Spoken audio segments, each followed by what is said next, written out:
Senhor, sejam bem-vindos a mais uma leitura bíblica. Estaremos continuando a leitura, capítulo número 10, 11 e 12 de Romanos. Meus irmãos, desejo de todo o coração que o meu próprio povo seja salvo, e peço a Deus em favor deles, porque eu sou testemunha de que eles são muito dedicados a Deus, mas a dedicação deles não está baseada na verdade no verdadeiro conhecimento, pois eles não conhecem a maneira como Deus aceita as pessoas e assim têm procurado conseguir isso da sua própria maneira. Eles rejeitaram o modo de Deus aceitar as pessoas, porque com Cristo a lei chegou ao fim, e assim os que creem é que são aceitos por Deus. A salvação é para todos. Pois o que Moisés escreveu a respeito de as pessoas serem aceitas por Deus pela obediência à lei foi isso: viverá aquele que fizer o que a lei manda. Porém, quanto a ser aceito por Deus por meio da fé, Moisés diz o seguinte: não fique pensando assim: quem vai subir até o céu? Isto é, para trazer Cristo do céu. Nem pergunte quem descerá ao mundo lá de baixo, isto é, para fazer com que Cristo suba do mundo dos mortos. O que Moisés diz é isso: a mensagem de Deus está perto de você, nos seus lábios e no seu coração. Isto é a mensagem de fé que anunciamos. Se você disser com a sua boca, Jesus é Senhor, e no seu coração crer que Deus ressuscitou Jesus, você será salvo. Porque nós cremos com o coração e somos aceitos por Deus. Falamos com a boca, e assim somos salvos. Porque as Escrituras Sagradas dizem: quem crer nele não ficará desiludido. Isso vale para todos, pois não existe nenhuma diferença entre judeus e não-judeus. Deus é o mesmo Senhor de todos e abençoa generosamente todos os que pedem a sua ajuda. Como dizem as Escrituras Sagradas, todos os que pedirem a ajuda do Senhor serão salvos. Mas como é que as pessoas irão pedir se não crerem nele? E como poderão crer se não ouvirem a mensagem? E como poderão ouvir se a mensagem não for anunciada? E como é que a mensagem será anunciada se não forem enviados mensageiros? As Escrituras Sagradas dizem: como é bonito ver os mensageiros trazendo boas notícias. Mas nem todos aceitam a boa notícia do Evangelho. Foi Isaías quem disse: Senhor, quem creu na nossa mensagem? Portanto, a fé vem por ouvir a mensagem, e a mensagem vem por meio da pregação a respeito de Cristo. Mas eu pergunto: será que eles não ouviram a mensagem? É claro que ouviram, como dizem as Escrituras. A voz deles se espalhou pelo mundo inteiro. As suas palavras alcançaram a terra toda. Eu pergunto ainda: será que o povo de Israel não soube disso? Moisés foi o primeiro a dar uma resposta. Ele disse: eu farei com que vocês fiquem com ciúmes de um povo, que não é uma nação. Farei com que fiquem com raiva de uma nação de gente sem juízo.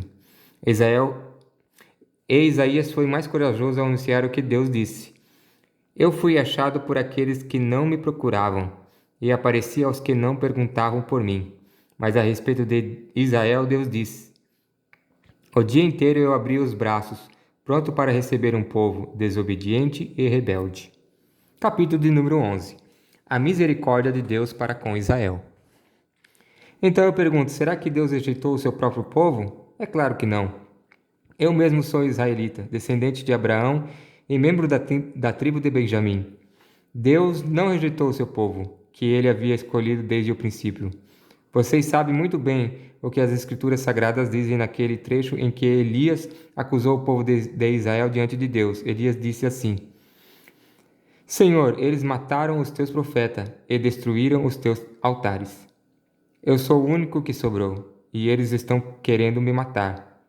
O que foi que Deus disse a ele? Ele disse: eu guardei para mim 7.000 homens que não adoraram o Deus Baal.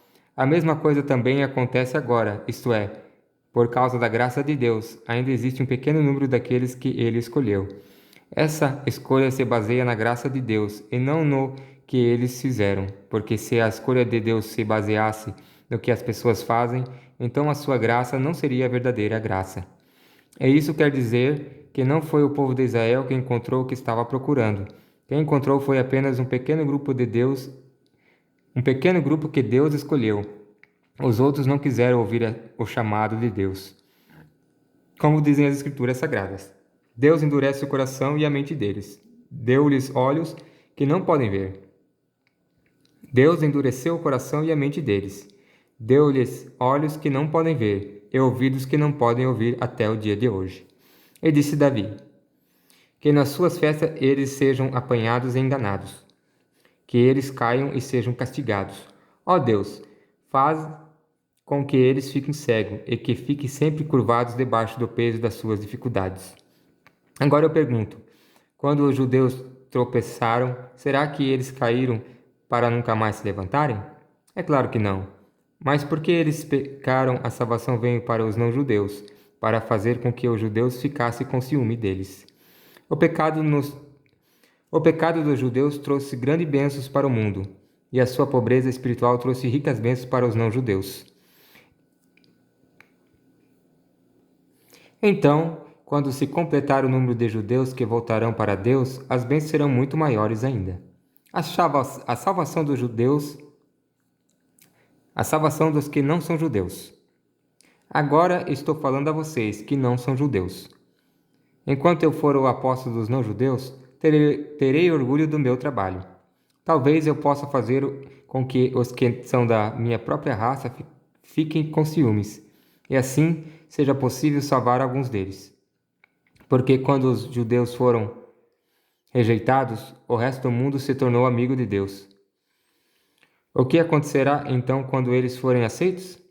Os que estiverem mortos receberão a vida. Pois se o primeiro pão assado depois da colheita é dedicado a Deus, isso quer dizer que todos os outros pães também são dedicados a Ele. E se as raízes de uma árvore são oferecidas a Deus, os galhos também são dele. Alguns galhos da oliveira cultivada foram quebrados, e um galho de oliveira brava foi enxertado nela. Pois vocês, os não-judeus, são como aquela oliveira brava, e agora tomam parte na força e na riqueza espiritual dos judeus. Portanto, vocês não devem desprezar os galhos que foram quebrados. Como é que vocês podem estar orgulhosos? Vocês são somente galhos. Não são vocês que sustentam a raiz. É a raiz que sustenta vocês. Porém, vocês dirão: sim, mas os galhos foram quebrados a fim de darem lugar para nós. Isto é verdade. Mas lembre que eles foram quebrados porque não creram. No entanto, vocês continuam na oliveira porque creem. E não tenho orgulho disso. Pelo contrário, tenho medo. Se Deus não deixou de castigar os judeus, que são como galhos naturais, vocês acham que Ele vai deixar de castigar vocês? Vejo como Deus é bom e também é duro. Ele é duro para os que caíram e bom para vocês, se continuarem sempre confiando na bondade dele. Senão, vocês também serão cortados. E se os judeus abandonarem a sua descrença, serão enxertados na oliveira cultivada, pois Deus pode enxertá-los de novo. Vocês, os não-judeus, são como aquele galho de oliveira brava, que foi cortado e enxertado, contra a natureza na oliveira cultivada.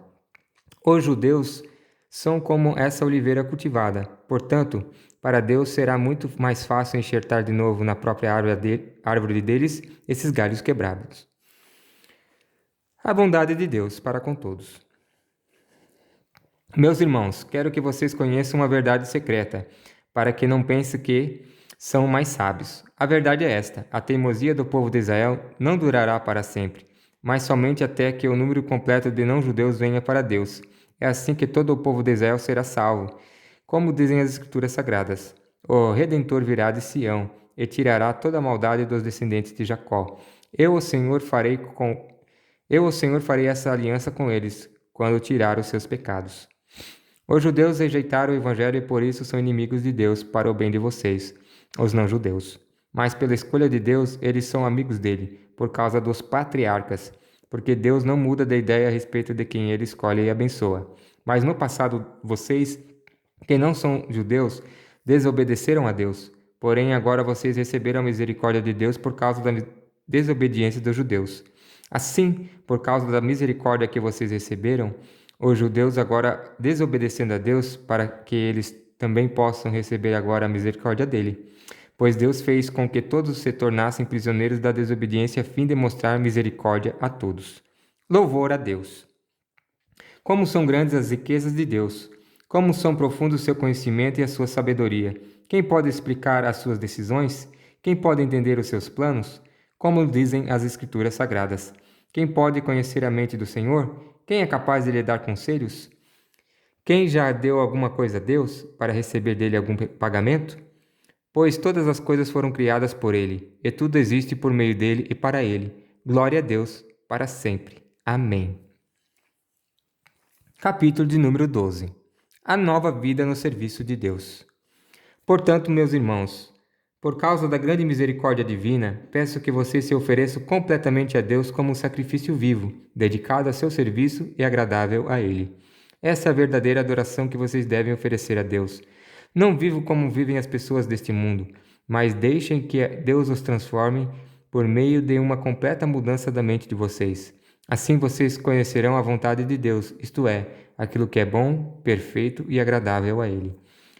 Por causa da bondade de Deus para comigo, me chamando para ser apóstolo, eu digo a todos vocês que não se achem melhores do que realmente são. Pelo contrário, pense com humildade a respeito de vocês mesmos, e cada um julgue a si mesmo conforme a fé que Deus lhe deu. Porque assim como em um só corpo temos muitas partes e todas elas têm funções diferentes, assim também nós, embora sejamos muitos, somos um só corpo por estarmos unidos com Cristo. Todos estamos unidos uns com os outros como partes diferentes de um só corpo. Portanto, usamos nossos diferentes dons de acordo com a graça de Deus. Portanto, usemos os nossos diferentes dons de acordo com a graça que Deus nos deu. Se o dom que recebemos é o de anunciar a mensagem de Deus, façamos isso de acordo com a fé que temos. Se é o dom de servir, então devemos servir. Se é o de ensinar, então ensinemos. Se é o dom de animar os outros, então animemos. Quem reparte com os outros o que tem, que faça isso com generosidade. Quem tem autoridade, que use a sua autoridade com todo cuidado. Quem ajuda os outros, que ajude com alegria. Que o amor de vocês não seja fingido. Odeiem o mal e sigam o que é bom. Amem uns aos outros com o amor de irmãos em Cristo e esforcem para tratar uns aos outros com respeito. Trabalhem com entusiasmo e não sejam preguiçosos. Sirvam o Senhor com o coração cheio de fervor. Que a esperança que vocês têm os mantenha alegres. Aguente com paciência os sofrimentos e ore sempre. Reparte com os irmãos necessitados o que vocês têm e receba os estrangeiros nas suas casas. Peçam que Deus abençoe os que perseguem vocês. Sim, peçam que Ele abençoe e não que amaldiçoe. Alegre-se com os que se alegram e chore com os que choram. Tenham por todos o mesmo cuidado. Não sejam orgulhosos, mas aceite serviços humildes. Que nenhum de vocês fique pensando que é sábio. Não pague a ninguém o mal com o mal. Procure agir de maneira que vocês recebam a aprovação dos outros. No que depender de vocês, façam todo o possível para viver em paz com todas as pessoas. Meus queridos irmãos, nunca se vingue de alguém. Pelo contrário, deixe que seja Deus quem dê o castigo, pois as Escrituras Sagradas dizem: Eu me vingarei e aceitarei conta com eles, diz o Senhor. Mas faço como dizem as Escrituras. Se o seu inimigo estiver com fome, dê comida a ele. Se estiver com sede, dê água, porque assim você o fará queimar de remorso e vergonha. Não deixem que o mal vença vocês, mas vençam o mal com o bem. Essa foi a leitura de hoje. A paz do Senhor.